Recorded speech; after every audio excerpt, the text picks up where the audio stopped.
Kitab At Tawheed, Volume 2, Chapter 7, page 46. This is our 27th session.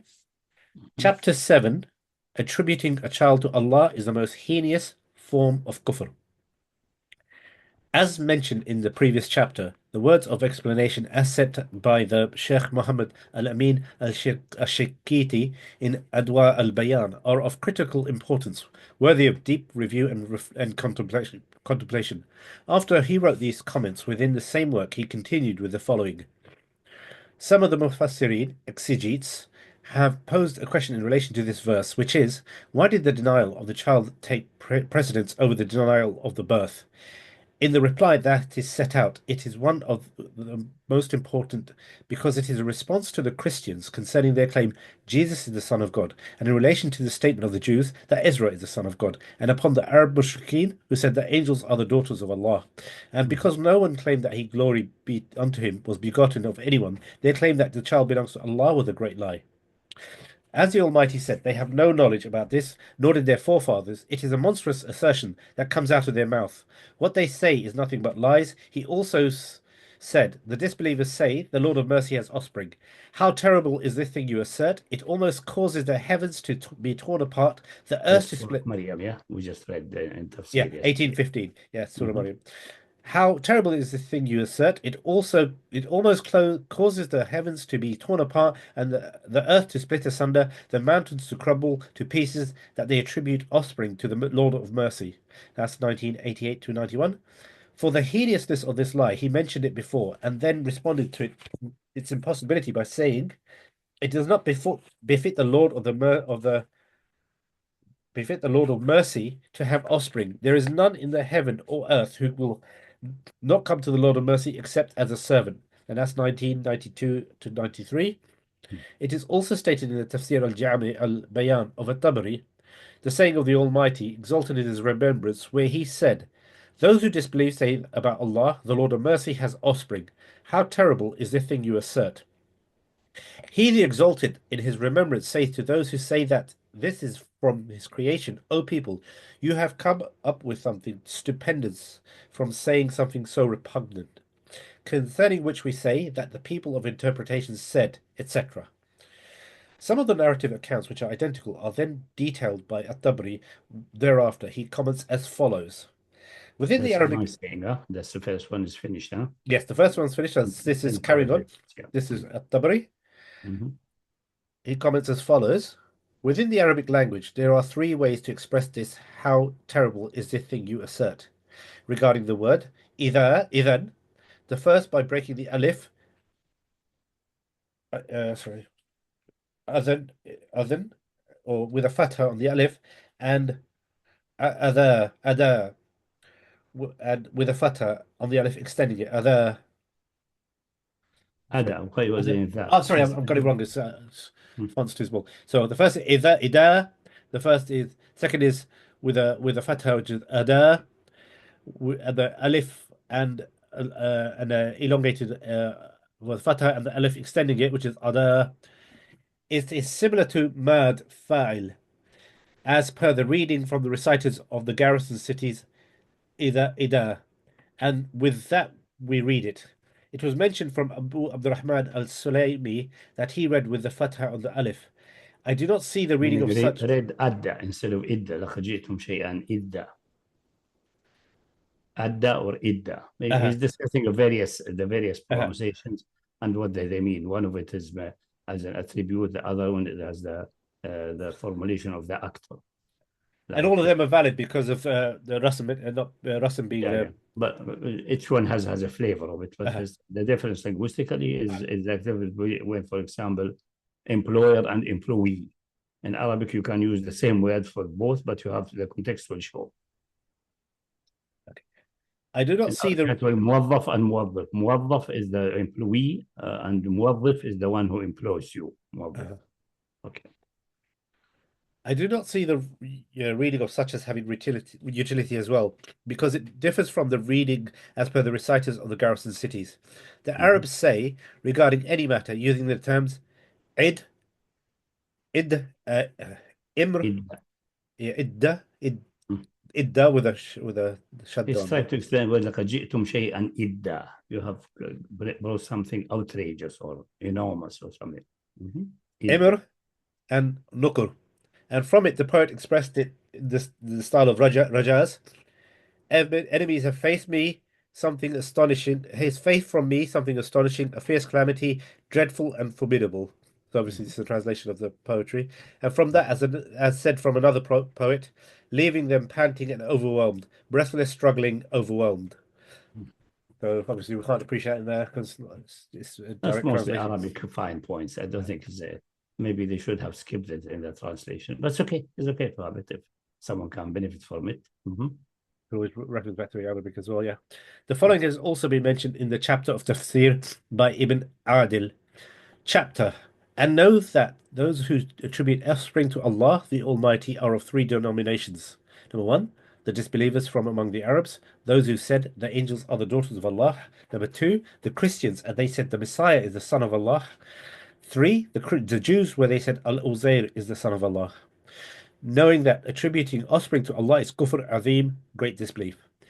Earlier, this was discussed in Surah Al-An'am in relation to his saying, and without any true knowledge, they attribute sons and daughters to him. Completion of the discussion will come, Allah willing, concerning Surah Al-Maryam. Also cited in Adwa al-Bayan, and he says in this blessed verse, what a monstrous thing for you to say. Within this, he had stated that the claim of attributing offspring to Allah the Glorious and Exalted is indeed a very great matter. He has stressed the enormity of this where he the Almighty says, the disbelievers say the Lord of Mercy has offspring. How terrible is the thing you assert. It almost causes the heavens to be torn apart, the earth to split asunder, the mountains to crumble to pieces, that they attribute offspring to the Lord of Mercy. It does not befit the Lord of Mercy to have offspring. There is no one in the heavens or earth who will come to the Lord of Mercy who will not come to the Lord of Mercy as a servant. Except as a servant or slave. He has counted them all. He has numbered them exactly, and they will return to him on the day of resurrection all alone. And that's Surah 19, 88 to 95. Indeed, the mushrikeen, who Allah has cursed, they made the angels who are the servants of Ar-Rahman feminine. Then they claimed that they were the daughters of Allah and worshipped them. Hence they committed the greatest calamity in the three levels of existence. As cited in Ahkam al-Quran by Ibn al-Arabi, the fifth verse, He, the Almighty, says, there is no one in the heavens or earth who will not come to the Lord of Mercy as a servant. Who will not come to the Lord as a servant. Except as a servant. Yeah. Yeah. We have already that, yeah. Yeah. Let me make a note of that. So sec. Not coming to the Lord except as a servant. All these quotes just show this is a classical case of classical agreement about that. There's no dispute between people of Islam about that whatsoever. Yeah. Sorry, my page slipped over. Bear with me a second.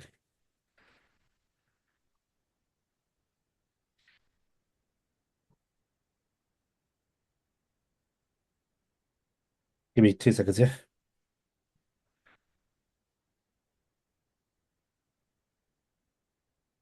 That's weird. There.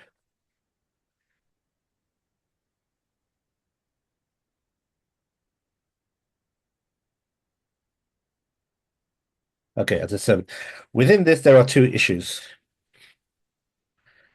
The first issue, Muhammad ibn Ka'b said, the enemies of Allah were about to bring down the hour upon us by uttering such sayings, and this for the saying of He the Almighty. It almost causes the heavens to be torn apart, the earth to split asunder, the mountains to crumble to pieces, that they attribute offspring to the Lord of Mercy.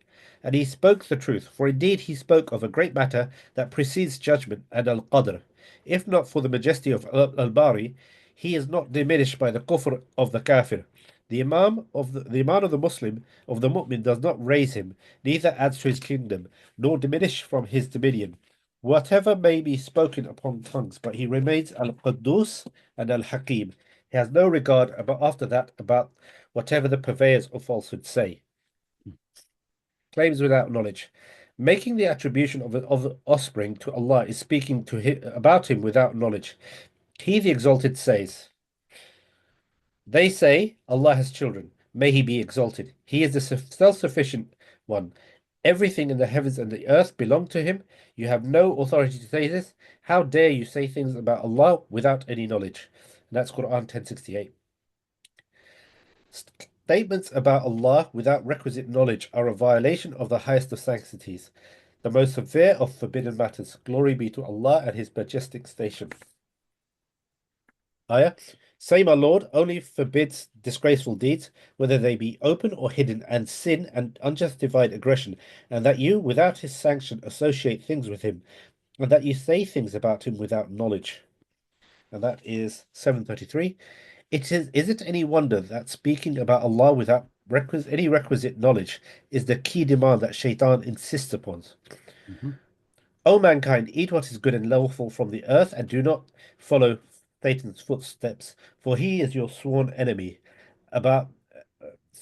He always commands you to do what is evil and indecent, and to say things about Allah that you do not really know. And that is Surah Baqarah 168, 169. Allah issued a stern rebuke to Nuh alayhi salam by saying, Allah said, no, he was not of your family. What he did was not right. Do not ask me for things you know nothing about. I am warning you not to be foolish. And that is 1146. This was because he speculated by thinking his son was among his family who were covered by the good promise made. Yet Allah warned his prophet here, giving the address with a general warning too. Do not follow blindly what you do not know to be true. Ears, eyes, and heart, you will be questioned about all these. And that's 1736. Given the import of the verse, how can one say about Allah without knowledge do so? Rather, making the attribution of offspring to Allah is far grievous, indeed heinous, as it is not only from among the statements made about Allah without knowledge, but it is also a manifest lie. Lying about Allah, that is an affront to the proofs of rationality. Allah, the Mighty and Sublime, has made lying about Him to be one of the most severe forms of kufr. One can simply see this borne out where he says in the following verses, so you could be more wrong than the person who invents a lie about Allah and rejects the truth when it comes to him. Is there not ample punishment for the disbelievers in hell? And that is 3932. On the day of resurrection, you will see those who tell lies against Allah, their faces darken. Is there not ample punishment for the arrogant in hell? And that's 3960. Attribution of offspring, denial of the hereafter. Any claim that Allah has offspring, a son, daughters, is not merely a lie against Allah and a clear defiance of rational evidence, but it is also a great insult and slander leveled against the Almighty, Allah the Almighty, in clear violation of His exalted position. The following has been reported in Sahih al-Bukhari. Musaddad narrated to us, Yahya ibn Sa'id narrated to us from Sufyan. He said, Al-A'mash narrated to us from Sa'id bin Jubair, from Abu Abdurrahman as-Salami, from Abu Musa, may Allah be pleased with him, from the Prophet ﷺ.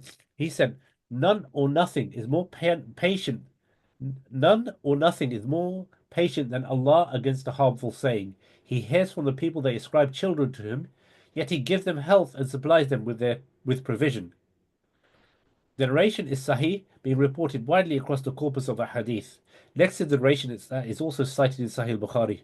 Ishaq ibn Mansur narrated to us, he said, and Abdul Razak narrated to us, Ma'mar reported to us from Hammam, from Abu Huraira, he said, the Messenger of Allah, peace and blessings be upon him, said, the son of Adam tells a lie against me, and he hasn't the right to do so.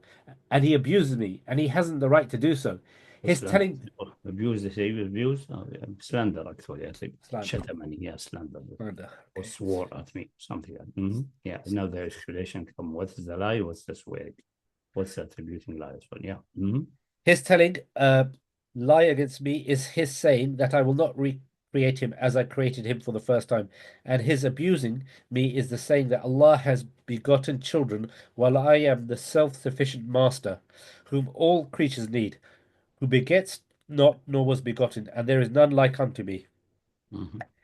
Further, references for this tradition appear in numerous collections, such as Sahifa of Hamam ibn Munabih,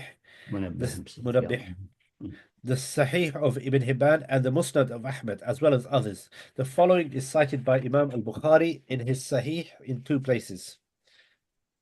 Abdullah ibn Abi Shaybah narrated to us from Abi Ahmad, from Sufyan, from Abu Zinad, from Al-A'raj, from Abu Hurairah. He said, the Prophet, peace and blessings be upon him, said, Allah the son of Adam slights me, and he should not slight me, and he disbelieves in me, and he ought not to do so. As for his slighting me, it is that he says that I have a son, and his disbelief in me is his statement that I shall not recreate him as I have created him before. There is also the following narrative as recorded in the Musnad of Imam Ahmad bin Ibn Hanbal with a good isnad. Hassan narrated to us, Ibn Lahiya narrated to us, Abu Yunus narrated to us from Abu Hurairah from the Prophet ﷺ. He said, indeed, Allah the Mighty and Sublime said, my slave has lied about me, and if it was not for him to do so, and it was not for him to lie about me. My servant insults me without any right to do so. As for his denying me, it is his saying that I will not resurrect him as I resurrected him in the beginning. But resurrecting him is not more difficult for me than creating him in the first place. As for the insult he leveled at me, he says, Allah has taken a child. I am Allah Ahad as-Samad. I beget not. Imam Al-Bukhari records the following in his Sahih. Abu Yaman narrated to us, Shu'aib reported to us from Abdullah ibn Abi Hussein, Nafi ibn Jubair narrated to us from Ibn Abbas, from the Prophet ﷺ. He said, Allah said, the son of Adam tells a lie against me, though he has no right to do so. I don't know, they're having difficulty. Maybe there's nothing in English. It's actually the word says kadhabani, accuse me of lying. That's essentially the exact. It's not tells a lie about me. No, accuse me of lying, because believing in the resurrection is based on Allah reports. It's not a necessity of reason. There may be resurrection, there may be none. But all revelation report Allah say, I will resurrect you. So when Adam, the son of Adam, say, no, you are lying. You are not going to resurrect anybody. So accusing Allah of lying. Attribute lying to me, not tell lie about me. So the translation is not very, very happy. Okay. Kadhaba meaning accusing the one who tells something as that he's lying deliberately or ignorantly, whatever it is. So in the case of Allah, both are impossible. We say knowledge is comprehensive, and he is absolute above any lying. His truthfulness is absolute. Okay. So kadhaban ibn Adam, and there's no befitting for him. He has no right to do so. And shatamani, and insulted me, and he has no right to do. The takdhib is that rejecting a resurrection, essentially telling Allah you are lying. There will be no resurrection, because it's based on Allah's report. There's no necessary reason dictating that there will be a resurrection. The other one is an insult, because it violates the necessity of reason that no offspring is possible for the necessarily existing. Unless it's a created being, and then the word son also is just some kind of honorific title. And that was maybe permitted in previous Sharia. In this Sharia, even that has been forsaken to avoid and close any issues. In previous Sharia, they were addressing Allah as Father in heaven, the Jews and Christians, not only the Christian, the Jews. So when I say, my Father in heaven, you have only one Father, the Father in heaven, meaning spiritual Father, and things like that. It was okay at that time until Islam closed that completely. So that chapter is completely blocked, never to be used, linguistically even. Many other things which could be confused have been cut short in Islam to close the door. Originally, they have no problem, because this Allah is our Father in heaven, perfectly fine, no problem, with a proper meaning. But because that was abused in the case of Isa and in other cases, that the people when they say we are your children, the Jews say that, they mean they are created being, but they're children like some kind of special standing. Neither that nor that can be tolerated anymore, and the door is closed. Okay? But a genuine child of divine essence is impossible. And this is slander to Allah subhanahu wa ta'ala, meaning you are not necessarily existing, you are not the real God of the universe, must be something else who originated the universe than necessarily. If this one is contingent and can have children, then it cannot be the originator of the universe. Someone else must be the originator. Okay, carry on. So كذبني, not told the reality, accused me of lying. Though he has me, though Yes. abuse, and he abused me or Slander me slanders me, is attributing a child. though he has no right to do so. As for his Neither. He has no right for this, no right for this. as for him, No legal right, no rational right for that, because accusing Allah of lying under my reason, annihilate reason, it's impossible. And claiming that he is all under my reason, Allah is contingent, can't be necessarily existing. That's also, there's no permission in that, neither in rational or in legislative sense. Okay? as for his accusing me of lying, it is that he claims that I cannot recreate him as I created him before. As for his slandering me, it is a statement that I have offspring. No, glorified be me, I am far from taking a consort or offspring. Given the compelling evidences mentioned, I would submit that the authentic narrations marshaled by al-Bukhari show the worst act of transgression committed by the mushrikeen against Allah the Exalted was their doubt in his ability to resurrect the dead, which is a clear denial of his statement, as well as them attributing offspring to him. The text of the Quran confirms this, denying that Allah has offspring in over 20 different places, which will be outlined together with the confirmation that the resurrection is true in countless other places. The point here did not escape the notice of the acclaimed scholar Sheikh Abdurrahman ibn Yahya al-Mu'allami al-Yamani. In fact, he wrote as much in his book. And the hadith of al-Bukhari indicates from his book, and the hadith of al-Bukhari indicates that the worst act of transgression committed by the mushrikeen against Allah, blessed and exalted that He is, was their doubt in His ability to resurrect the dead, despite being informed of it, and the attribution of offspring to Him. The Quran supports this as it affirms the resurrection and denies the concept of offspring in many places. Despite all of this, Ibn Taymiyyah rejected all the decisive and certain texts which converged upon this matter.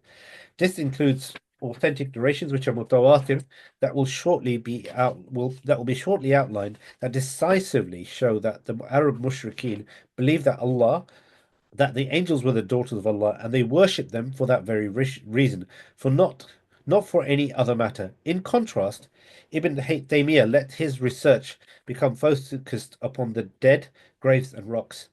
The sect of Wahhabism followed suit.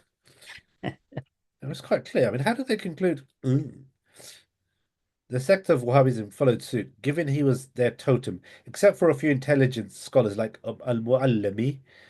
The following is cited in the Athar of the Sheikh Al-Mu'allami. With regard to their shirk in matters of uluhiyah, it was tied to their assertion of offspring to Allah, as is evident from several verses. I have explained this in the book, which is entitled Al-Ibadah, the worship. Therein it became clear to me that one of the first things that occurred to the Arabs regarding Allah was the attribution of offspring to Him, and in fact they would say that angels are daughters of Allah. Broadly, this is a good summation, but it isn't without problems. Even a scholar such as this became trapped by the Wahhabi background when he said their shirk in matters of uluhiyah. He meant by that their shirk in matters of ibadah. He meant by that He's making the same mistake. He could not liberate himself. It's a shirk, it's pure shirk, even in the essence of the divine entity. It's a more fundamental shirk. But because they're stuck in uluhiyya, rububiyyah, asma and sifat, they cannot get out. Khalas. The moment you go into this abyss, you'll not be able to get out. and it's nothing divine, it's a clonification by human beings. He meant by that the association of partners is worship. Then he claimed they say the angels are daughters of Allah, meaning that they are close to Him. He writes, they did not say that, sons of Allah, fearing that they would be equal to Him. They said daughters of Allah because females were considered weak among them and did not inherit from their fathers. No, not As necessarily. It has other reasons. But then our Muallim is going, for that you have to go through history and see why attribute to male and female. That's related to their mythology and the nature of the universe and so on. At least the Arab took it simply from the Nabataean and from the people of Iraq and so on. So they are more like importing that extermination. But these originator of these ideas have deep philosophical and pagan roots. Anyway, that will come in Shirk al-Arab anyway, separately. Possibly we'll discuss that. Okay, as time passed, their successors continued to say daughters of Allah without any understanding of the meaning, and they did not provide evidence that Allah had exalted had a consort. All manner who said that? Al-Muallimi? Yeah, Muallimi is carrying on for his statement. What's the last sentence? Allah has a consort or doesn't have and a consort? They did not provide evidence that Allah had exalted had a consort. Yeah, they didn't provide, but they believe he has. Because when asked by Abu Bakr, that will come in Shirk al-Arab about when they said Al-Uzza and so on, the daughter of Allah. Then I say if they had a daughter, they must have a mother. What is the mother? Say the mother is from the nobility of Jinn, related to Iblis. Settlement between Allah and Iblis by marrying one of the nobility of Jinn. We'll come back to the Shirk al-Arab. They are just stuck. They fall in this triplet division, and then they are dead unless you forsake that completely and go back. You will never be able to progress. The moment you make this triplet division, uluhiyya, rububiyyah, and asma' sifat, then you are finished. You are gone. Doesn't make any sense. It's internally contradictory anyway. Okay, carry on. All manner of delusions and nonsense will be addressed, uprooted and obliterated from the root by the permission and mercy of Allah. So stick around, folks. Page 56, Chapter 8, Invalidity of Incarnation and Union with the Divine. So just one second. Sorry, but before you say? Just 1 sec. This chapter. Yeah. So some things that the Sheikh mentioned about history and how it came about. I didn't know this, but for most people, this is quite easily available. The details of this chapter. Forget about going just from the Quran itself. It's there without even going to explanation. I'm talking about non-Arabs, yeah. And then you got. But I wanted to be comprehensive in that completely. Yeah, no, that's right. So what was the objective behind it? So modern day one, I can see, am I correct, apart from this showing the Wahhabis and indicating that this is not the focus of the chapter. The chapter about Shirk al-Arab, which was still to come, or with that? No, that's right. No, just this point, this chapter, what we just covered, is highlighting that at the end, and the historical point of previously, which is from the text itself throughout the ages, before Islam and I don't understand the question. I got to continue. Lat, Uzza, Manat, these ideas in the Quran. So he just said them casually now. We are discussing general issue of can Allah have offspring, or can he be beget or begotten? Neither. That's what Qul huwa Allahu ahad. Yeah, that's correct. Expanding on that. Okay, so that's fine. Addressing these three examples. By the way, I think was it Adil and so on in his tafsir say 3 types? No, there are many more than these 3. Not only the Arabs have attributed to Allah offspring, and not only the Christian attributing that Isa is the son of God, and also the what's his name, the Jews possibly Uzair, which is very dark issue. It's not clear what is meant, because they have many khurafat in the Middle Ages which have completely cleaned out and disappeared now. But independent of that, there are other nations have other, but also the Christian is not only Isa. Isa is definitely, they call him son, but the Holy Spirit also proceeded from the Father. Proceeding is the same thing like being begotten, but in another sense. Proceeding means radiating out of the Father, radiating out or sprouting out is some kind of begetting. Okay. So, here he begets 2. One is male called Isa or Messiah, and the other one is an obscure entity called the Spirit of Holiness. So the whole thing is upside down. The practical point for us is anything you say, you should be backed by evidence, especially this is now in terms of Not belief. only that, this is the evidence. We have already advanced the evidence that the necessary existing is only one. It cannot be split and so on. So it cannot be begotten or begetting. Now we're going to the details of history, and this is the slander and the great kufr and so on, just to add cream on the top of the cake. Yeah. Okay, to that. But the cake is done already. Khalas, the evidence there, the rational evidence there is absolute. There couldn't be any evidence for it, because any evidence which will come in historical terms, let's ask you, Allah forbid, Isa said, I am the son of God, meaning really a begotten son. Yeah. We say, you are a liar. It can't be, because the necessity of reason dictate, and the necessity of reason is the first condition to discuss with you anything else. You see my point? Because that's right, it negates both, because if you're rational, the text is a contradiction. Yeah. Anyone claiming to be a prophet and bringing something which absolutely can be proven with mathematical precision to be impossible, then he is a liar. He cannot be a prophet, let alone be a son of God. But Isa never said that. I'm just saying it hypothetically. If he would have said that, sorry, that shows that you are either mentally deranged or a liar. It can't be. Exactly. So that's done. The rational part is done. Now going in history, what has happened and so on is that surrender there is the icing on the cake, the flavor of that compared to other types of shirk, other type of kufr. Okay. Yep. Next chapter. It's different than denying resurrection. Denying resurrection is based on revelation. Revelation says you will be resurrected. There's no necessity dictating that Allah must resurrect the creation. He may have created them just for a finite life and like an artistic expression. No resurrection. There's no necessity for that. But offspring and so on is fundamentally contradicting his absolute necessity and perfection of being. So that one is a slander that Allah is accusing him of lying, because it relies only on what has come in the revelation, in scripture. Good? Okay. Clear? Yeah, let's carry on. So we're adding flavor, extra, but the fundamental point is already settled. I think it's important to have a scorched earth policy with Madakhila now. Just completely salt the ground so they have no place to spout. Page 56, chapter 8, Invalidity of Incarnation and Union with the Divine. The statement that the attributes of Allah, the glorified and exalted, including his most beautiful names, have become attributes of other existence or beings, and therefore the other is necessarily a created servant, because the necessarily existent is only one being, no more, no less.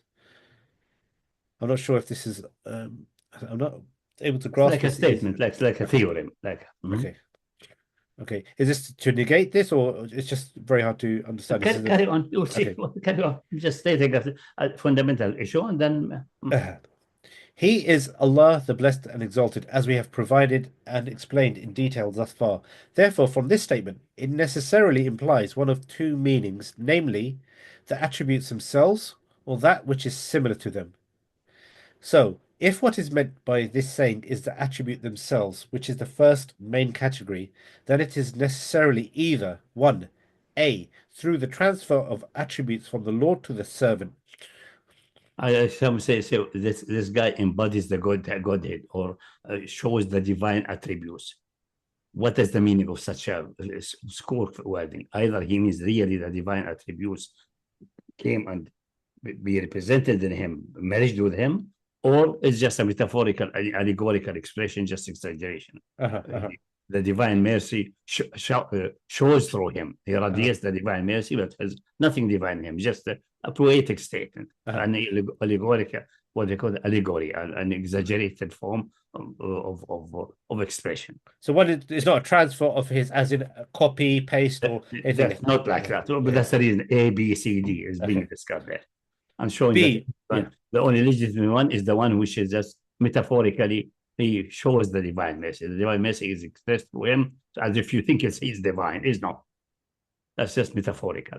All other things are impossible. Now we go A, B, C. 1, 2, 3, etc. Okay. So it's either be one. Start with one again. Yeah, so means either A, one. So number 1, A, through the transfer of attributes from the Lord to the servant, or B, without transference.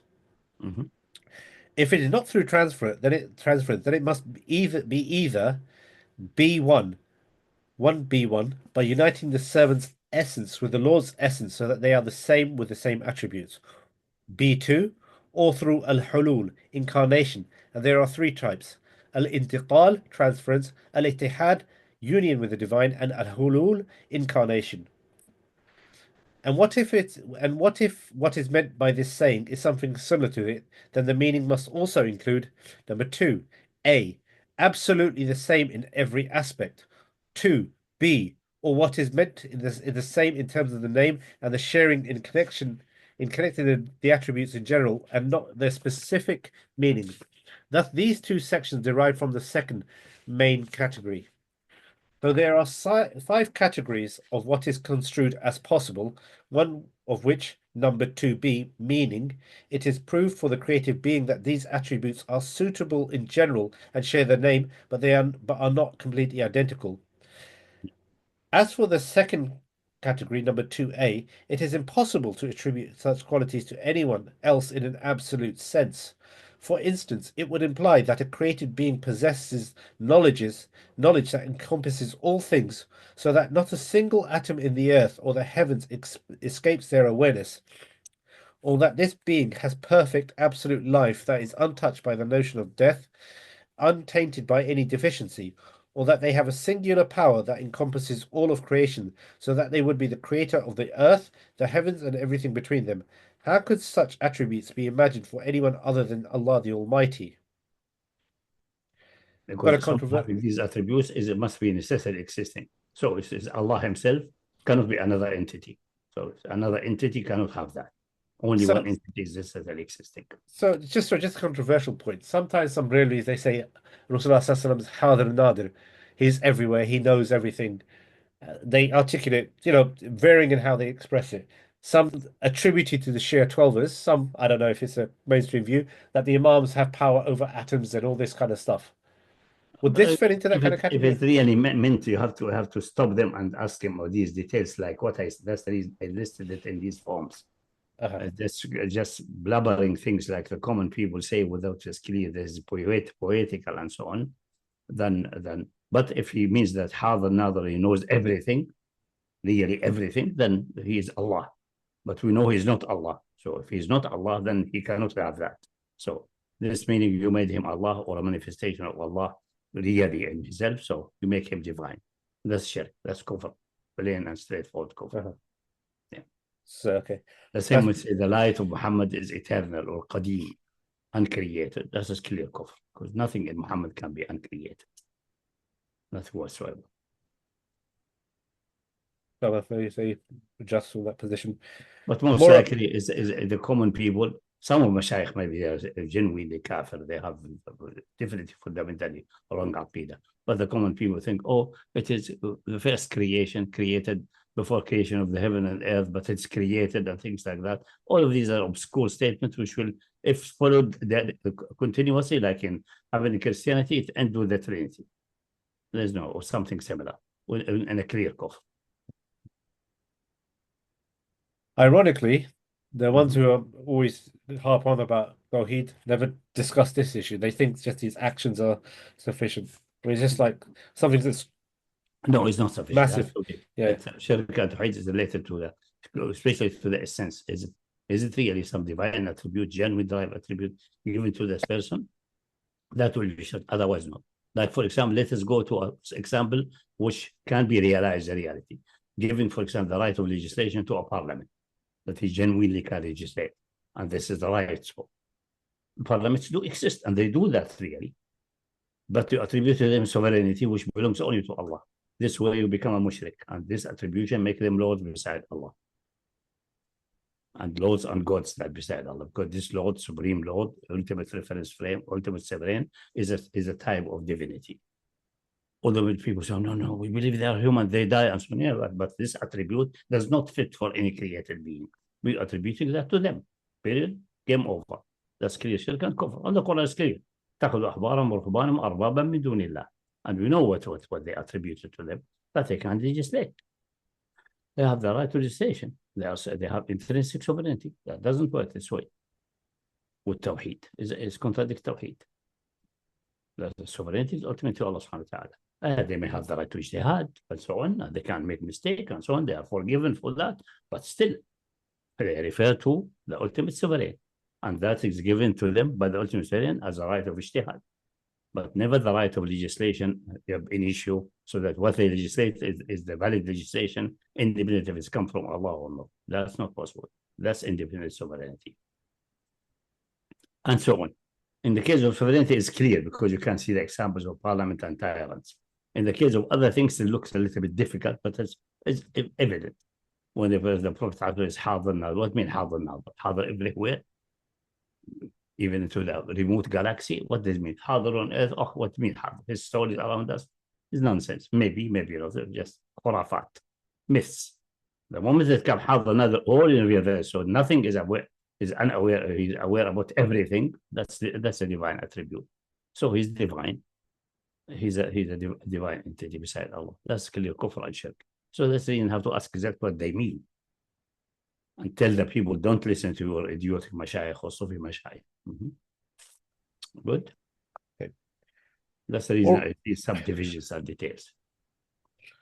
Moreover, how can a servant be the creator of the heavens and the earth and all that is in between them, bearing in mind that he is among them, e.g. the temporal plane? How can he be the creator himself? If these attributes were affirmed for two servants, each one of them is a creator of the other. So each one of them is a creator of the one who created That's him. impossible. That's very obvious. It's just impossibility. How can a possible created originated being limited by an absolute be characterized by the same manner and degree that the absolute, eternal, and unlimited, necessarily existent was characterized in that manner and that degree because he is a necessarily existent? And how can a limited essence carry an unlimited attribute? All that is nonsense, impossible, or rather a madness and obsession. I.e., if everything boils down to a contingency and a requirement for a necessarily existence to create it, you're now breaking the chain and saying, now I've created this thing. Now this thing is now necessarily existence to kickstart the whole process again. Okay. In other words, okay. And the same. Everything goes back to the same. That the necessarily existing being can be at maximum only one. And since one must exist to explain that there is anything at first place, then it's exactly one. That's it. And this one is absolutely simple. Cannot be divided, can be cut away. Finish, game over. So any other thing is that created, and all expression like this man shows the divine mercy or radiate divine light and so on is just a poetic expression, allegorical, exaggeration, but does not mean anything really divine. As for the third category, numbered 1a, which is the transference of the divine attributes himself, it is also impossible because the attributes cannot be separate from the thing being described.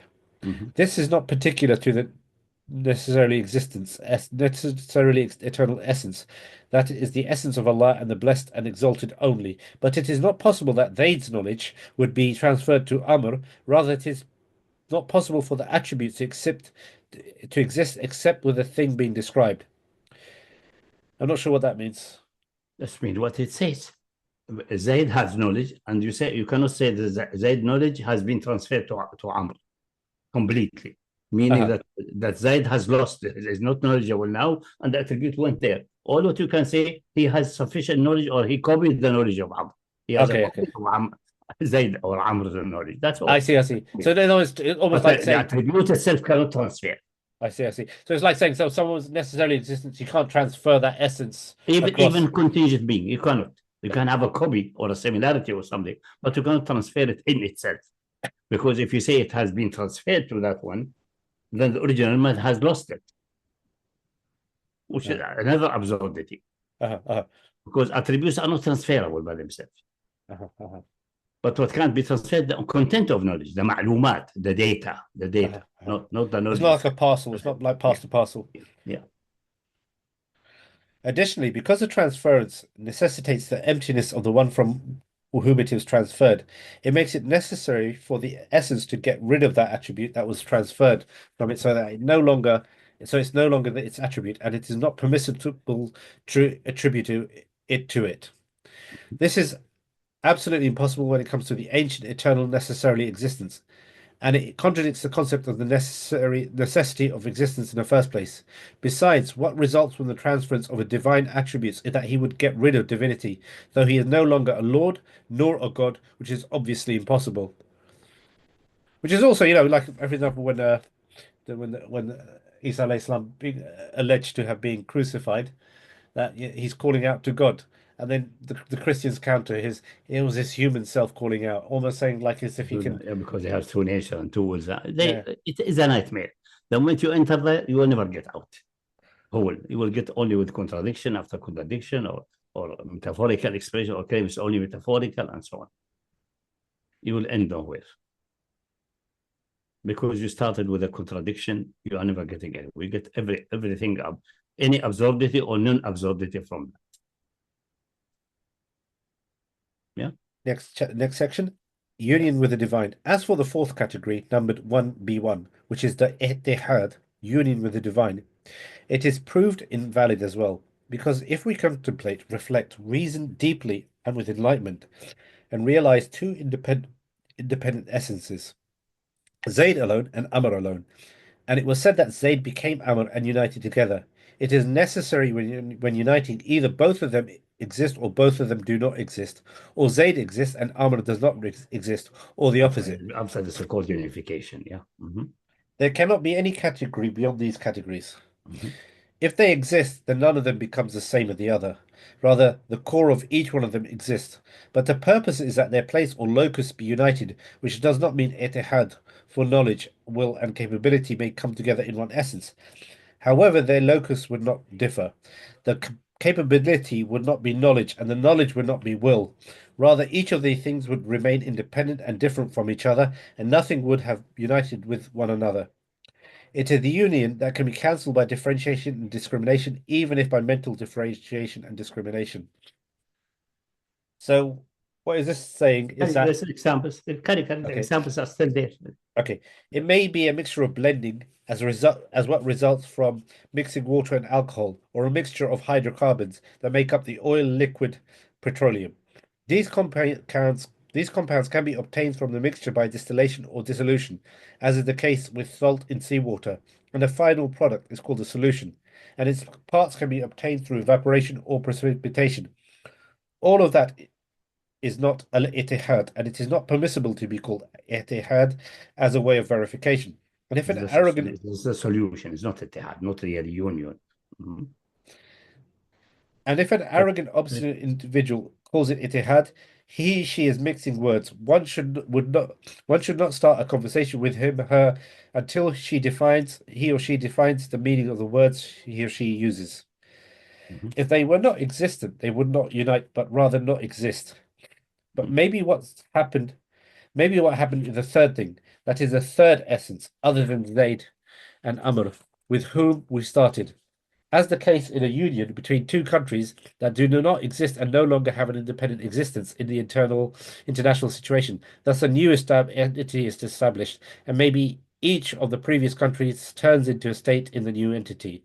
Consequently, we have a new country in the international situation and two affiliated states that do not exist in the international situation and do not deal directly with other independent countries. Mm-hmm. So that's it. There's something new emerged, and the other thing disappeared as persons of international law. Yes, something which intrinsically is just a definition can change. Mm-hmm. However, if you're talking about two sentient beings, they're not of this kind of thing. And except in Star Trek, there was an episode where they went into transport and two merged into one.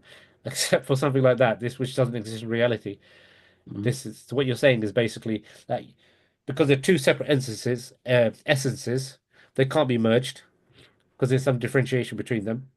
And even if they can merge, they must be annihilated and something new emerged. Okay. One of them is necessarily existing, that's not possible. So necessarily existing will never be able to merge completely with anything else.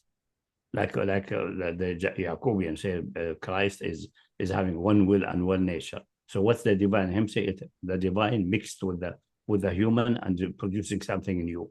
So what happened to the divine part? It must have disappeared. There's no way it can be there. but it doesn't apply for necessary existence. So it's even worse than saying Christ is having two nature and two. But this one has also contradiction. But this is less contradictory. That's the reason that was restricted only to the Church of Egypt and Ethiopia and Indian churches.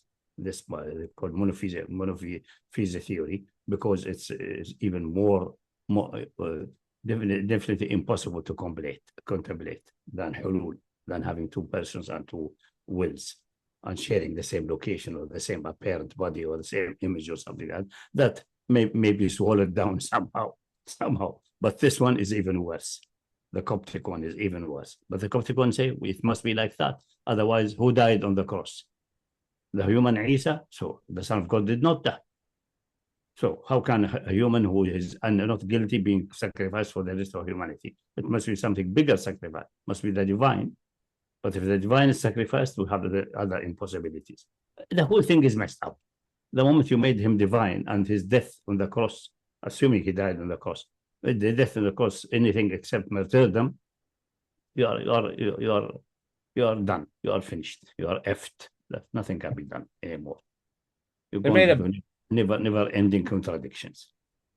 And the more you analyze it deeper, you end ultimately what they say, ultimately after every long analysis, this is a divine mystery. You have to believe in it. That's it. That's what things end. We can as well say the universe emerged out of nothing without any creator, just a existence mystery. You have to take it like this. It doesn't work. This does kind of remind me of, like, in the anthropomorphism of the Wahhabis, and they say, they say, but the Salaf said it. It's a similar kind of mentality. Just because somebody said it, and even that is a misattribution, and they get stuck in that, and they try, instead of starting from the fundamentally well-established necessity of reason one by one, necessity of the scripture, from that you build, and then anything which is not fit to this necessity must be either fabrication or a wrong understanding or just allegorical and exaggeration in a poetic sense to appeal to the emotion, not to the mind, which is, we know what's it. So we stick to that. Okay, carrying on. So this is page This is also what happens in chemical reactions. For instance, if we burn hydrogen gas in the air, that hydrogen would no longer exist, and also an amount of oxygen is gone, and a new substance is created, that is water, which is fluid.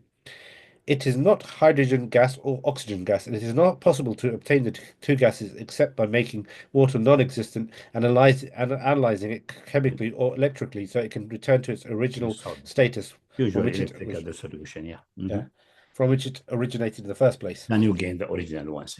Yeah. Because there will be in a molecule. Now it's something new is called water molecule, a new entity. All of this is absolutely impossible when it comes to the eternal necessarily existent. He is an eternal whose existence will never have an end. If one of them is non-existent and the other is existent, then there is no ittihad, because an existent does not unite with a non-existent. As if a country swallowed another country and completely removes it from existence as an independent entity. This is ibtila, swallowing, not ittihad, which is impossible when it comes to the eternal necessarily existent. For he is eternal. Country completely, it disappears as an entity at all. It becomes just a region in your area, not a separate country, not a separate entity, not a separate parliament, not a separate governorship. So it is you swallowed it, you annihilated it essentially. And then it's part of you, but that is swallowing. But for necessary existing, that's also not possible because he doesn't need to swallow anything. He's completely complete. Yeah. He doesn't eat, doesn't drink, does not anything. So why swallow anything? What's the purpose of swallowing anything? Besides, it's impossible, but what's the purpose? So in the case of it's existing, the other one is completely annihilated, zero, zilch, nothing remaining. So there's no union, it's annihilation. So in the case of contingent being, it could be swallowing, ibtila', consumption, devouring, but in this existing, cannot devour anything, you just annihilate it completely, erase it from existence altogether. Yeah, next. Thus it is, for he is eternal, will never perish, and it is not possible for him to perish. Thus it is impossible that he is the one who ceased to exist. He is complete in himself, necessarily in himself and self-sufficient. So he does not need to swallow something other than himself. Then why al-ibtila? And al-ibtila leads to some leads to the emergence of a new essence composed of the original essence and all or some of what was swallowed. This composition is impossible when it comes to necessarily existent, as we have already mentioned. Ultimately, he's already perfect. If you swallow something, you're looking to consume, to ingest, to improve. You are filling it, otherwise it Yeah, doesn't swallow. yeah. If an system want to swallow something, that is not possible. So only what he can do is annihilate him. Sure. Finish, gone, completely annihilated. Erase him from existence. Then there's no union there. Instead, existing is as he was before, and the contingent one, the other one is gone. Gone completely, absolutely. So you can't talk about union. Not even about ibtila, swallowing. There's nothing we swallowed, nothing be unified. It's just annihilation. It will be complete annihilation. Complete and utter annihilation. Therefore, the Ittihad, they call it heresy in early Christianity. They call the docetic, that Isa was completely divine, but appeared to the people as if he's human and so on. It's just a picture appearing to the people, a hologram. In reality, is fully divine. And maybe the motivation was such a philosophical consideration. That's not possible. It must be fully divine, but so that people can see him and relate to him, he gave them the impression of or produced a picture in their mind, or produced a picture in the air outside, so people can share it, but no more than that. That's an interesting one, because if they're saying that, there's the thing though. So if Isa alayhi was, if these guys believe that he's just a projection, this is the docetic. They rejected that early. Because it does not make all the narration about the scripture making sense. The crucifixion does nothing make any sense. Okay. So that attachment to looking to that angle, it contradicts all the scripture and so on. Doesn't give anything, any solution. So I mean, technically speaking, so why the theater of being crucified? It's just a piece of theater. And there's no sacrifice there, because it's just there's no sacrifice, and there's no original sin, and nothing. Everything is a piece of it's almost like an avatar's just been sent. Yeah, essentially, yeah. It's just from a point of view of shirk, you have the narration where it says that Allah will appear to people how they perceive him on the Day of Judgment, or something like that. Well, could be, but this is it's irrelevant for this issue, because talking about Isa and so on, that Allah could create for the people certain image in their mind. He does even in dreams, appear in dreams in very symbolic forms. That's within Allah's power. That's not an issue. From a point of view of it being shirk, if they believe that Allah projected an image. No, we're not talking about shirk. About this belief is regarded by Christian as a heresy, because it does not fulfill anything with the scripture. So it didn't even take any traction, yeah? I mean, that would have been a less objectionable point of view, wouldn't it? No, it's objectionable because it was saying he came in dunya, and that's why then came in dunya. What's the purpose of coming in dunya? He could show him to all creation just right away if he wants.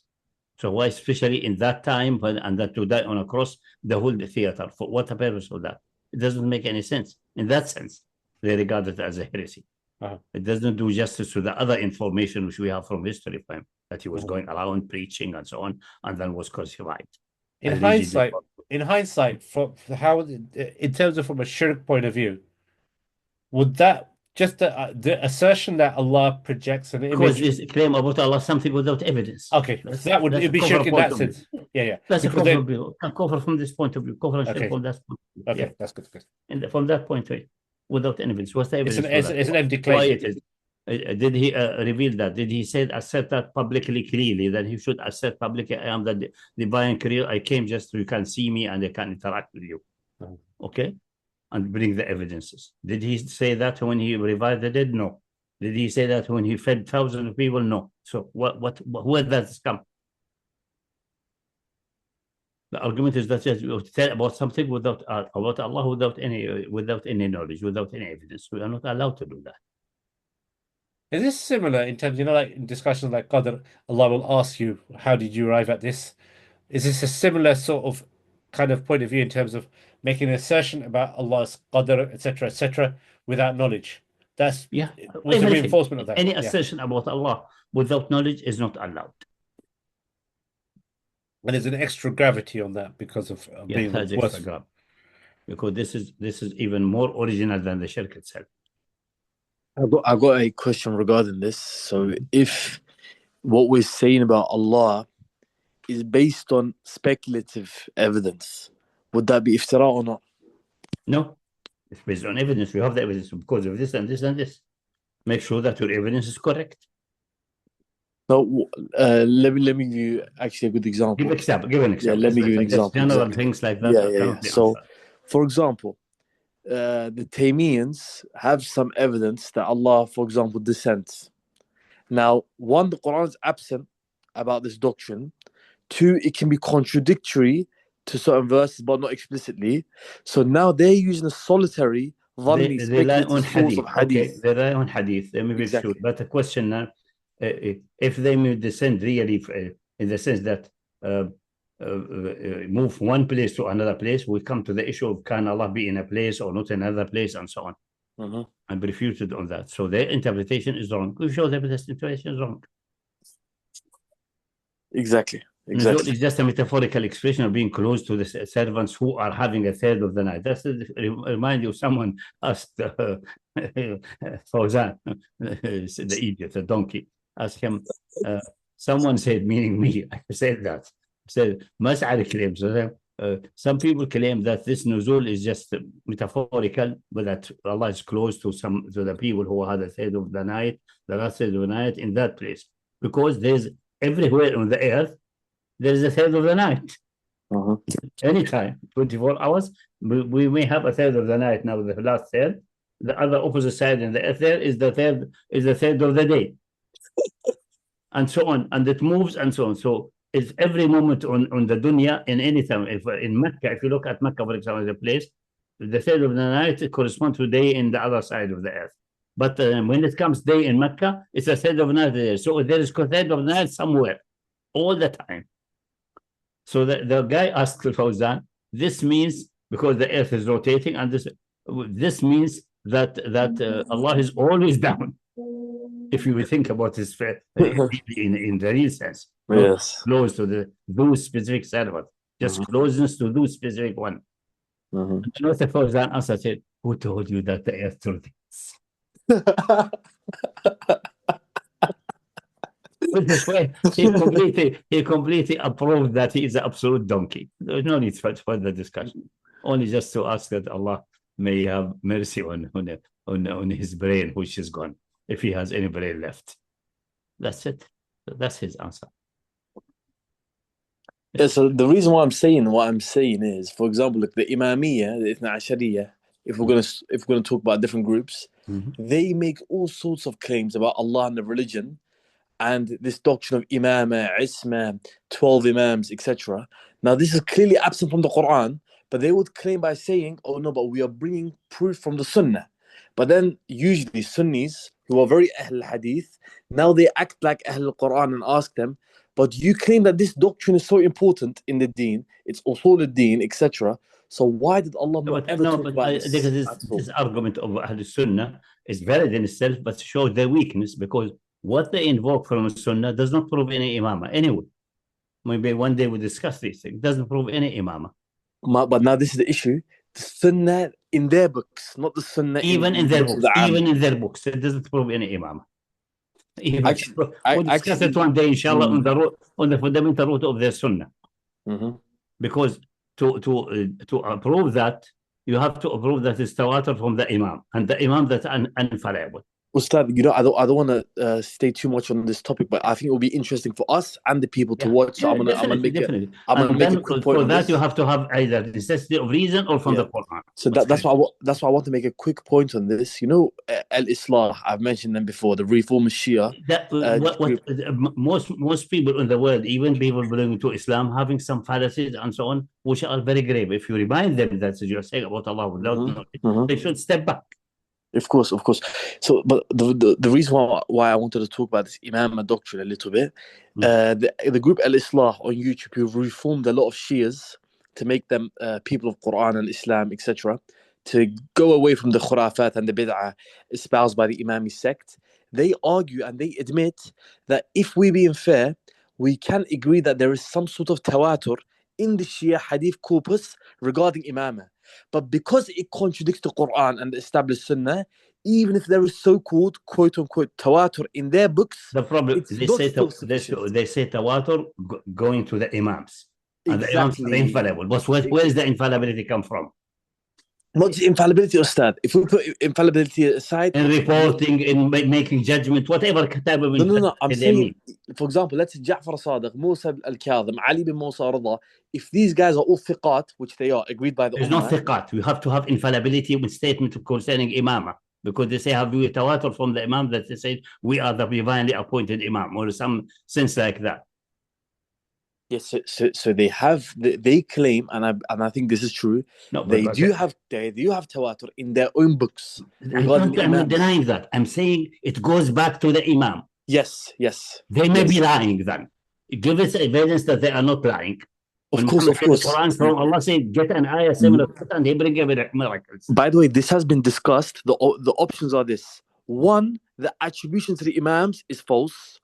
2, the imams are lying. We can't verify everything, but let's assume. 2, the imams are lying, exactly. Or 2, the option 2 is the imams of Ahl Bayt were lying. But they are mistaken. They thought there is something like that. They are mujtahid. They make a wrong ijtihad. Why is that? But of course, what we need to is an independent proof that these imams, first of all, that's real tawatur that has to done with the technology of hadith. I trust that you will find it's not tawatur. But independent of that, if we go this way, then we cannot have any evidence really independent from their own narration. When in Muhammad the independence of proof is the miracles and also the challenge of the Quran. Bring an ayah similar to it. Exactly. Yeah, the reason why I'm bringing this up in the first place to summarize is because of Isa, he revived the dead. So see, I am reviving the dead with the order of Allah. Ustad, the reason why I'm bringing this up in the first place is actually to prove this point. If there is a doctrine, i'tiqadi mas'ala of imama in Islam, why is it not mentioned in the main source, Quran? If it is this important, if it's a matter of usul or salvation. They say it's mentioned, then يجعلك الناس imama, but it's not the imama they mean. Exactly, that's what I mean. The imama they mean is not there. That's what I mean. It's not there. That has to be discussed from the root. That's the problem. They build on something already imagination, and they think this is agreed upon and it's very clear. It's not necessarily clear. What I'm trying to do this, if I'm not going to beat around the bush, I'm trying to actually bring it to this mas'ala, to this particular matter. If we want to refrain from doing iftira ala Allah, lying about God, fabricating falsehoods of God, we have to start with the necessities of religion and then prove that one scripture at least is infallible, etc. My current idea is this: the Quran should say it because it's the main scripture, and the Sunnah will mention the matters of furu', not the most clear matters. But the imama of that, just the methodology is fundamental for even with the people of Sunnah. Many of people of Sunnah, they will start with the Quran, an issue which is more fundamental than that. How do you know this Quran is from Allah? Now we have to go to the basic necessity of reason. Of course. What I mean is, though, I get suspicious when Sunni, Shias, or different sects, they bring they make a huge claim about Allah. Then you say, where does the Quran say this? Go only to Tahawiyah to say the fabrication and the lies there. Exactly. So we know that the disease is dead. The only excuse you can find for them is that they're people who made ijtihad and make a wrong ijtihad. That's the best you can get out. And they thought it's like that. They don't say it boldly, deliberately, knowing it is false. That's all the best you can get for them to get them out of the mess. That's why, in this current book we're writing about qadar, qada, and the knowledge of Allah, and other things. I done Quran only intentionally because it's a matter of usul. It's very important. It's one of the essentialities, and I would use hadith as minor points. That's a footnote. Yeah, exactly. Footnote, exactly. Even in Masal Qada and so on, the issue of divine knowledge and foreknowledge and so on had to be settled in the necessity of reason before even Quran or any scripture, and it can be settled. Yes. Yeah, but let's go back to and تقول الله ما لا تعلمون. If you don't have firm knowledge, you should say so. It may be like that. Then don't make it aqidah. That's fine. I'm just speculating, but not saying firm. It's not aqidah. You have to say it expressively. I don't have knowledge of that, but more probable is like that and that and that. There's a probability. Okay, because ilm meaning yaqeen. If you have some yaqeen, say this is yaqeen from Allah because of this evidence. Hatu burhanakum. If you bring the burhan, then you have. Even still, as a human being, you maybe your burhan is faulty and you made a mistake. That's excused by Allah because you did the job. You sincerely try to get a burhan. Not every burhan presented is really a burhan. Sometimes it's wrong. But that can be detected by various minds working and someone attacking from someone from me until ultimately things are so well established that nobody is disputing them anymore. Like in the number system, it took centuries until the numbers were settled clearly. It took thousands of years until the issues of limits and the limits of how to sum series and so on was well established, and the exact 100% reliable theory is there. But the moment it's established, no one in there except someone who is in the mental institution disagree with that, and so on. So it may take some time. But the problem is that they put it in the book of Aqidah, say, oh, they are mubtadi, or sometimes they don't dare say you are kafir, sometimes they say it's kafir, for example, like Hanbali, like this donkey, what's his name? His name will come in my mind, who wrote a book about Aqidah, said every Aqidah Hanbali is this, is anyone deny even one letter from this is a kafir. This one is went ballistic, he's mentally deranged.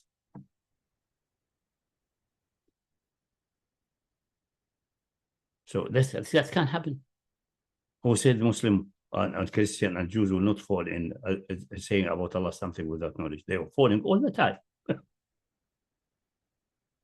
Who said Muslims are not committed zina and adultery? Tons of them are doing it. Doesn't mean it become allowed or it is a justification. No. Sometimes because shahwa, sometimes with dunya, sometimes because of clear kufr, sometimes because of nifaq, all of these things. And it applies even to the mashayikh and leader of groups and schools. Regularly, these are the worst one. إن كثير من أحبار الرهبان لا يكونون أموال الباطل ويصدون عن سبيل الله deliberately for dunya. Happen everywhere. In Israel, Christian and Muslims. And we have it in front of us now. You take a look wisely. So, unfortunately, that's the reality of the universe, unfortunately. And Iblis is working hard day and night to get as many people to join him in the hellfire as much as he can. Okay, but let's go back to these things. It has to be done more identity casually there, because in Arabic it's easier to express because the people know these terms and they are usually used by Christian, like hulul, ittihad, and things like that. But you have to flesh it out to see what's the problem in there. Okay, carry on, Rash. Okay. Rash. Yeah. Yeah. Therefore, the Ittihad union with the divine or the necessarily existent with other contingents is an extreme impossibility, because the non-existence of the eternal necessarily existent is impossible as well, and the need of the eternal necessarily to other than himself, so that he unites for him.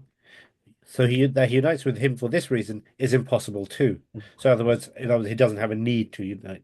Yeah. So if the contingency no longer exists, then he has gone and disappeared, which means there is no ittihad. Then we are left with the only eternal, necessarily existent, purified of any impurity.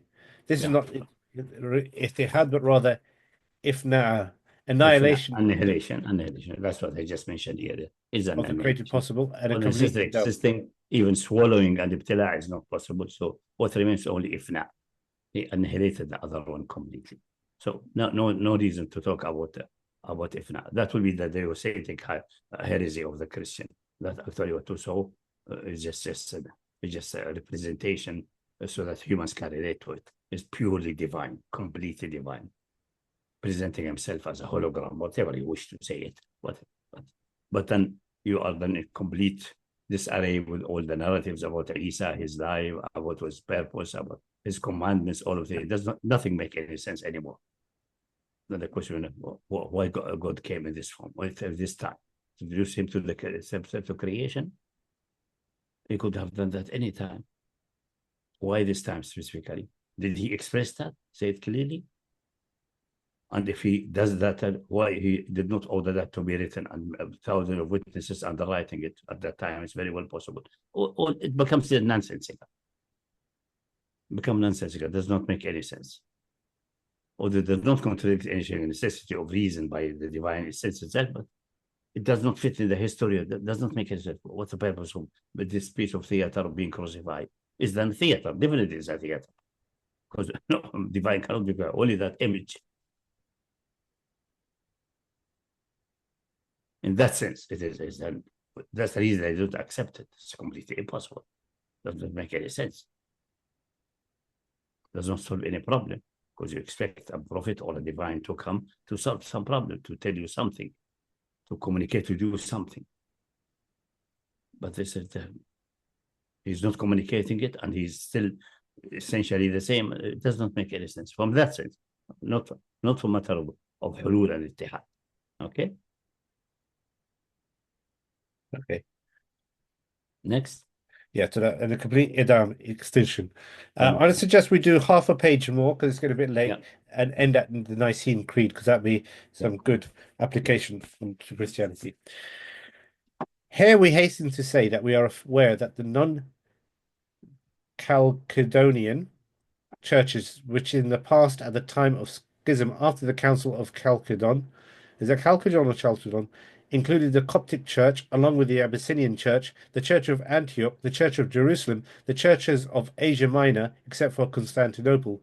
It currently includes the sister churches of the Coptic Orthodox Church, and these are the Abyssinian, Eritrean, Syrian, Syriac, Indian, and Armenian churches, which will protest and claim that they have clung to the decisions of the first seven ecumenical councils and the beliefs of Athanasius, Bishop of Alexandria, yeah. Cyril, the book of Cyril, eh? Cyril and the Dioscorus. So I thought it was just a joke from the main founder of this is that this is the people who advocate union, that Isa is having only one nature and one will. So it's a union of the divine with the human, which is obviously created and definitely contingent. So, but what is their argument? Maybe I mentioned the argument there. Their argument is Cyril and the discourses in one nature of Christ. That is the ittihad, union with the divine, of divinity with human without mixing, blending, or changing. This is not the ittihad we have already proven. This is not the ittihad that we have already proved invalid. Then we'd argue that this formulation is even worse. Yet it is linguistically correct, constituting of a subject the ittihad of unity and humanity in Christ, and an object, he without mixing, blending, or changing. Just like the linguistic validity of the sentence, this circle is squared. However, it is either self-contradictory, as when you say ittihad, it is not ittihad, or they are meaningless, as when you say ittihad is abracadabra, and we do not know what abracadabra means. In other words, it's just the linguistic illusion. Just because say is one nature without mixing, without its appearance, without this is mixing, which is no mixing, with this, which is no this, which is just absurd. The justification is that this way, then the sacrifice of the cross makes sense. It's really the divine who suffered. Otherwise, just a human who is even not guilty, suffered for nothing. It must be a divine to really finish the original sin of Adam. Must be something bigger than a human. So it has to be the one dying with the cross, really also the entity which is both divine and human. That's a justification for that.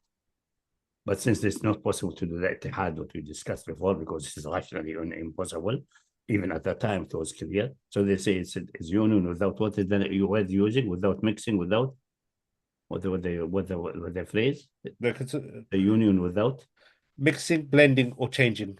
Mixing, blending, or changing. Ittihad without mixing, blending, or changing. So it is ittihad, which is no ittihad. Because ittihad mean blending, or mean mixing, or mean changing. Must be.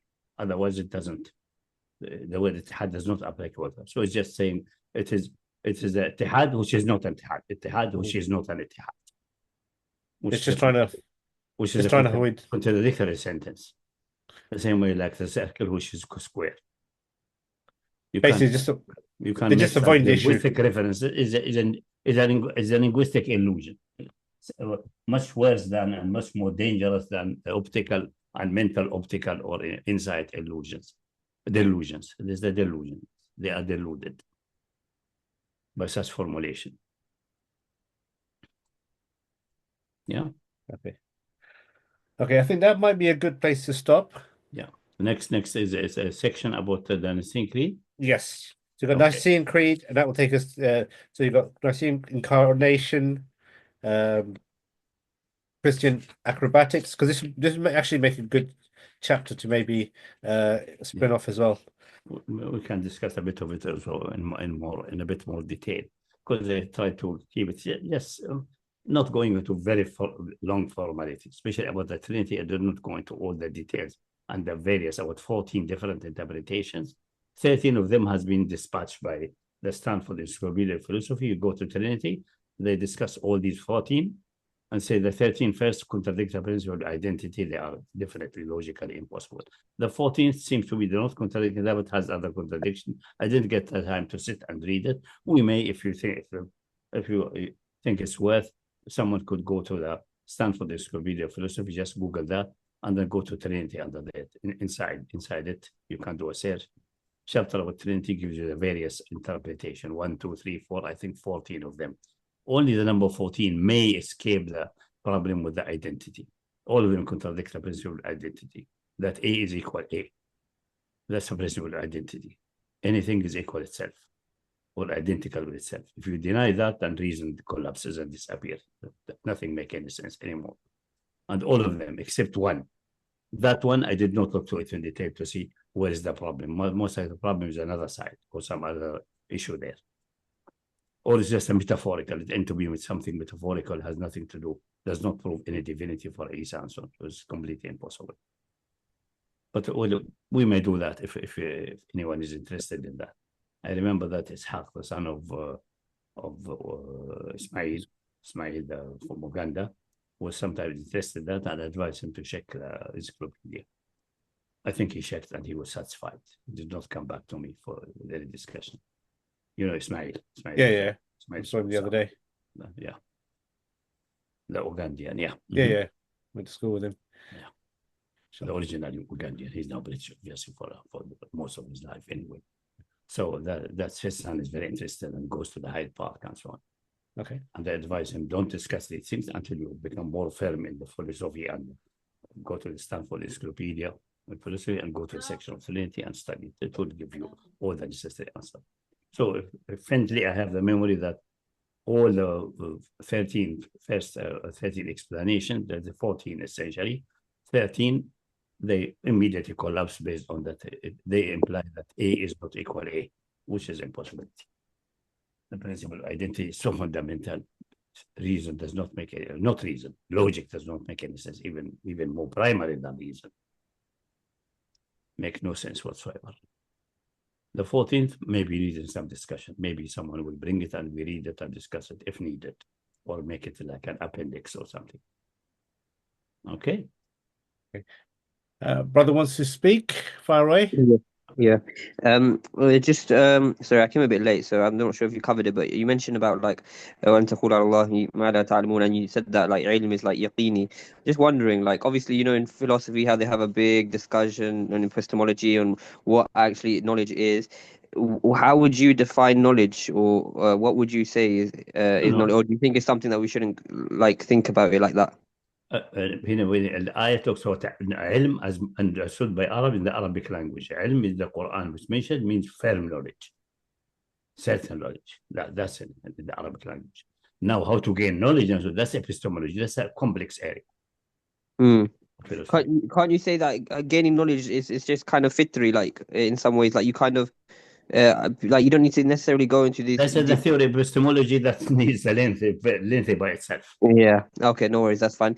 And we're going from the naive point of view that you can get knowledge that what you see in the universe around you really exists somehow, and appear to you. Maybe the appearance is not exactly that what is there, but it points to some there with these precautions. Yeah. Time past people very simple. They think the wall there is what I see is the wall, and that's what I see is really the outside. No, what you see is what the brain and the mind interpret from that what's coming in. She's connected, definitely, representing something outside, but it's not that outside itself. Yeah. Okay. And then also I had that's for human knowledge and created knowledge. For divine knowledge, is he's the creator.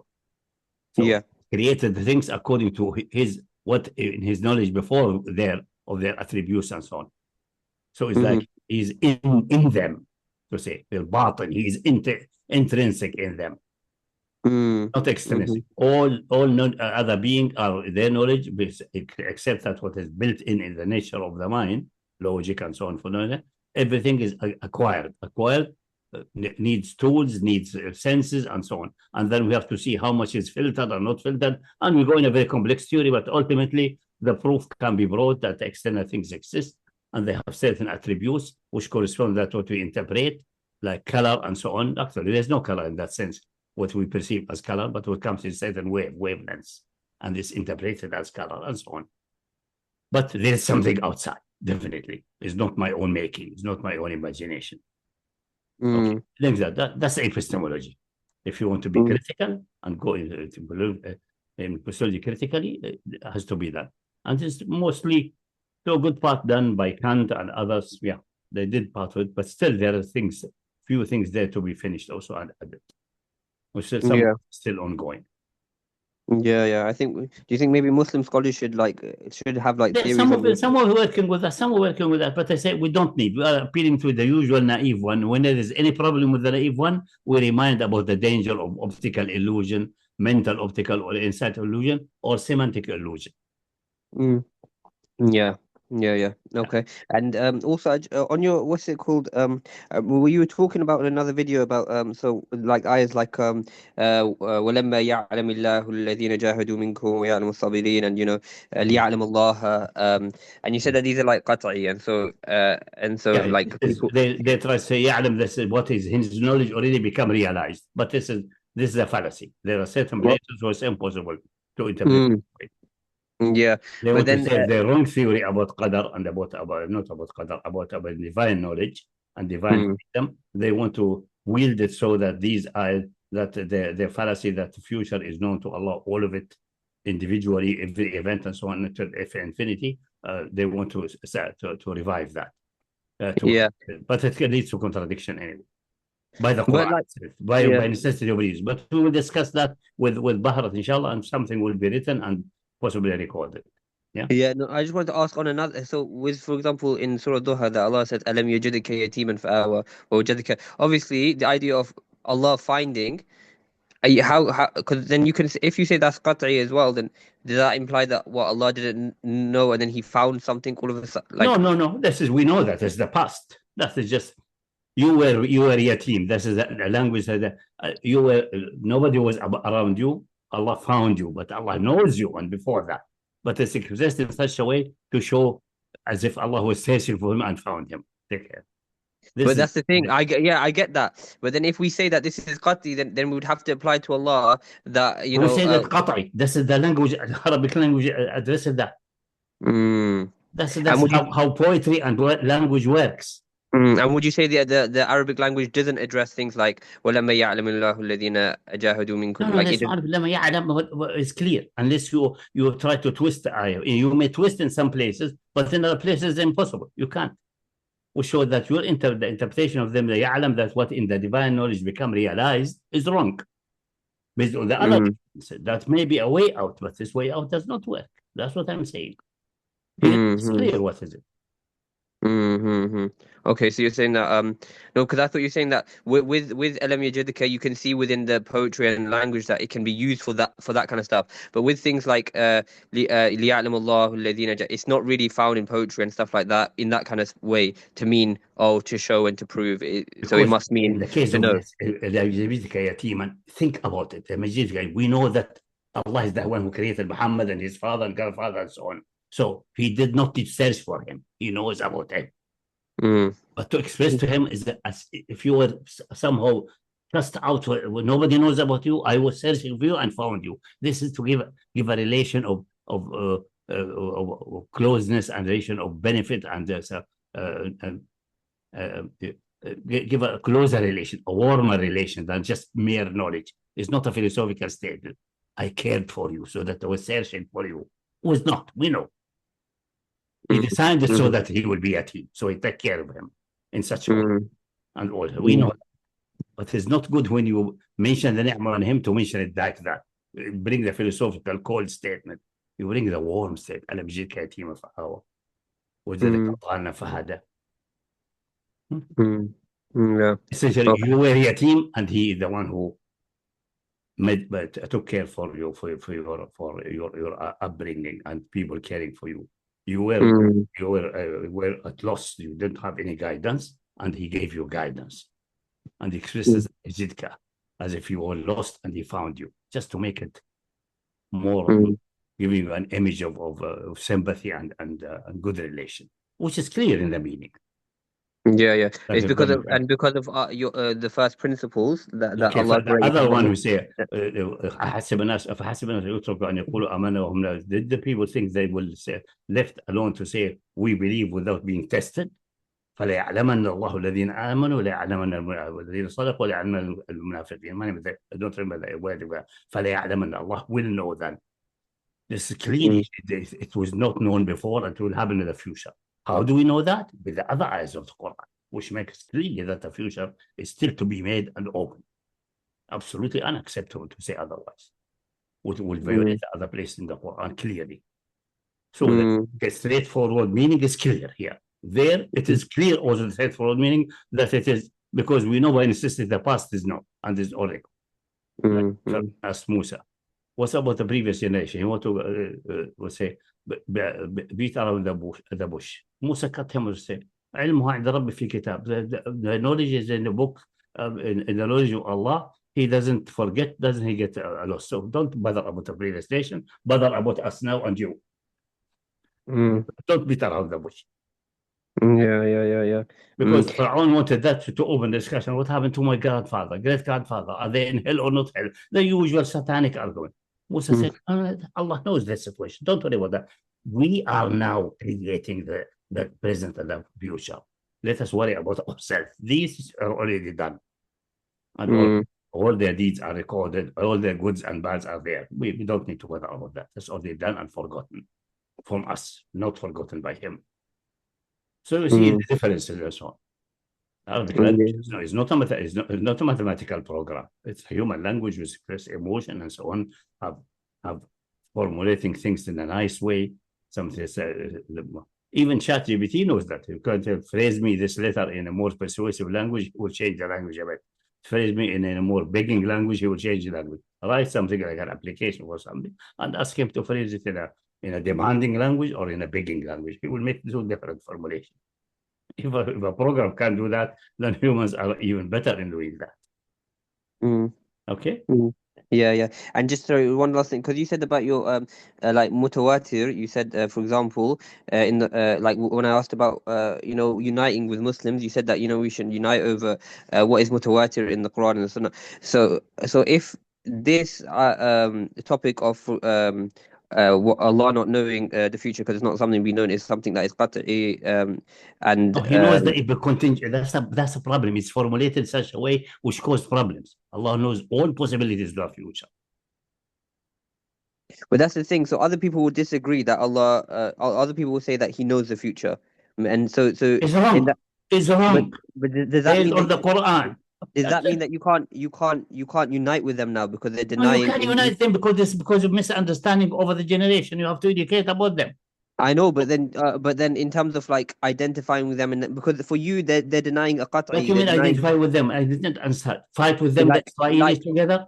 Yeah. Is that the reason that you tell no, you don't believe, you believe in this, don't participate with me in the fight? Is that the way it works? No, sorry. What did you ask? What was the question? No, what do you mean unite with them? So unite with them in terms of identify with them as. What I say is that you should not distinguish between Muslims except if they violate the qat'i which is agreed upon by everyone. That's enough to bring the Muslims together as Muslims. Their name will be Muslims. Don't take out of the world Islam someone because he made an error or something. Even the issue of qadar and so on does not take anyone out of the world of Islam until the evidence is presented to him and he insists on the error. Then that individual person is out, but not everyone for sharing the same point of view. Here's an example the professor often gives. He did in one of the books, he does a 30-page refutation of Shari'at Man Qablana. We're not obligated to adopt on this issue, but if a human being is presented with this stuff with 30 pages worth of evidence and he denies it, when it becomes clear to him, that person on an individual basis may be a kafir, but that doesn't mean that Hanafi. But look, all Hanafi believe Shari'at Man Qablana is still Shari'at Lana unless it's abrogated, which is the wrong point of view.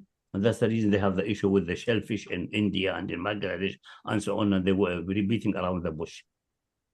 So we don't basically what we the whole Salafi mentality. What they look to do is because they're nitpicky little. They look for divisive things and try to enforce it. We should look for unifying things and not enforce division. That's it. Because Yeah. like this whole for example, the professor talks about people standing outside the masjid. Where's Allah? It's not your concern what their aqidah is. Someone outwardly says he's a Muslim, good enough. You pray behind someone and he says, "Oh, by the way, I believe in the Trinity." You don't even need to repeat your salah. Your salah is valid. This person you've came to light later. Is that correct, Sheikh? If you pray behind somebody later on profess to be a kafir. The is already refuted in the Quran clearly. لقد كفر الذين قالوا إن الله ثالث ثلاثة. انتهينا. That's it. One of three. That's it. No, I'm saying, Sheikh, I made a statement. I just want to confirm it with you. If you're praying behind someone and he said afterwards, he said, "By the way, I'm not even Muslim." Do you repeat your salah even? No, I think his salah is valid. Yeah, but one point is we look to the You practical. know in advance, he's a hypocrite. He's leading the salah. After that, he is exposed. But you prayed behind him as a Muslim and as an imam. That's it. Yeah, the reason I said this was just to illustrate the point that this obsession about what's a person's aqidah, it's all about Islam. Gives us it doesn't require us to inquire about someone. It doesn't require. I wasn't trying to go on because the Sheikh said that the uniting is over the qat'i. So I said, okay, well then so many people disagree with this qat'i and how Muslims unite them. They don't disagree of knowledge because of jahl and tarakumat of history, and we can discuss that with them. But does not mean I don't unite with them in fighting the kuffar. If we are taking a unite, the Salafi say no, we unite only the correct aqidah, which is the hadith. No, of course, and so on. The friend of my enemy is my That's such a statement as a slogan. It has to be explained what it means. Slogans are no good for anything except just for demonstration. You carry a banner. We are united under Islamic aqidah. Under Iman. We are all mu'minin and Muslimin. Just a slogan. That's the purpose. Just open your mind a little bit. Such slogans and general statement is just to see that's the opposite of the Salafi saying, no, we unite with the correct aqidah. What do you mean with correct aqidah? Then he comes with Ahmad bin Hanbal saying the Quran is makhlooq or not makhlooq, you are a kafir. No, that's not aqidah. That's not even iman. It has nothing to do with iman. Independent of it's wrong or right or wrong what he said. What he said is wrong, definitely. In any case, but independent of that. That's not an issue of aqidah or iman, which make you a Muslim or a kafir. That's the meaning that uniting in that. Searching for things without, and even issues of details of qadar like that, because that has been blemished through history by certain mistakes. People think otherwise Allah is deficient in knowledge. Kulli shay'in alim, and the future is shay. The future is not shay. It doesn't exist yet. It's not a shay. It doesn't even apply to that. But this needs some deep philosophical consideration. The moment it's exposed and clarified, it did not need that if they refer to the Quran, instead of going to their semi-philosophical discussion, which is deficient. It's go to the issue of time and dividing the universe into atoms and things like that, which is all fallacies. It's not a correct physics even behind that. Only when we passed that, physics and technology started developing, and other theory of time has started developing. And that's only recent. Yeah, okay. Jazakallah khairan. No. Yeah, that's the meaning of the slogan, unite and which is qat'i and well established. And it's enough for that to establish so that even the donkey will understand. Leave the deep issues like qadar and things like this. Always a sore issue, always a difficult issue. Why go to qadar? Why not restrict onto yourself? And invading a hostile kafir like Israel must be fought unless you are unable. It's very clear. Yeah. He's hostile, he's aggressive, he's invading, he's explaining Muslim authority domain. You are not allowed to ally with it. The Quran is very clear in that, like the sun in the midday and in a cloud, summer day without clouds. Why go to deep issues like qadar? That's the only one which maybe there's some accumulated things there. The other things is clearly just partisanship and problem. Like all the Sahaba are kafir except few. Or all the Sahaba are adil and mujazin and mujtahid, even if they are munafiq like Muawiyah and so on. That's position which is we know where that's how this have developed.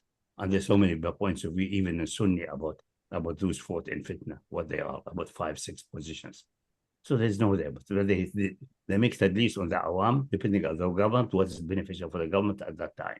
That's very clear what they are, political play. So when I say unify on what's qat'i, meaning avoid these disputed things and go to what's nobody dispute. Oh, I see. Okay. Yeah. Qadar needs clarification. There are some areas need clarification.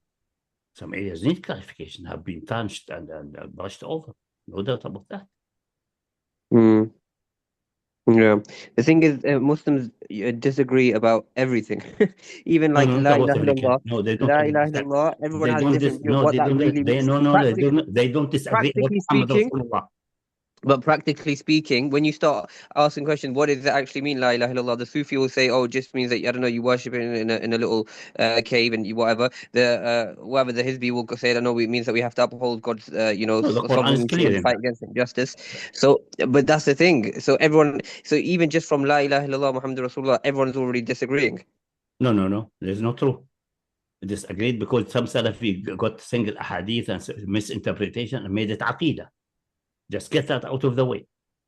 We have the Quran clearly mentioning that these who attribute sons and children to Allah Ta'ala, the Salafi do not address this point. You ask them, why not address this point? Which kind of shirk is that? What is this shirk? Is it uluhiyya, rububiyyah, asma? Then all the philosophy will, all point of view will just evaporate. That someone disagreed with what is established and the majority have absolute evidence for that does not mean that he is right. Mm. Yeah. Yeah. Okay. Plus, also remember, it's a big job ahead. Yeah. It's not going to be easy. Just have to do it, innit? So that's the reason we are clarifying these things in detail, trying to show what is qat'i, what's not qat'i, so that people can come with a common ground. Because most people are ignorant, even the mashayikh are ignorant. Yeah. And they're blatantly ignorant or sellouts and deceiver. That has to be exposed. It's not an easy business. And this produces ikhtilaf. That's part of the ikhtilaf coming from that. And nobody has the courage to tell them, stop here. Don't come with this nonsense.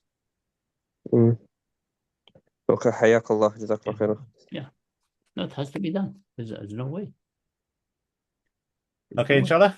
We'll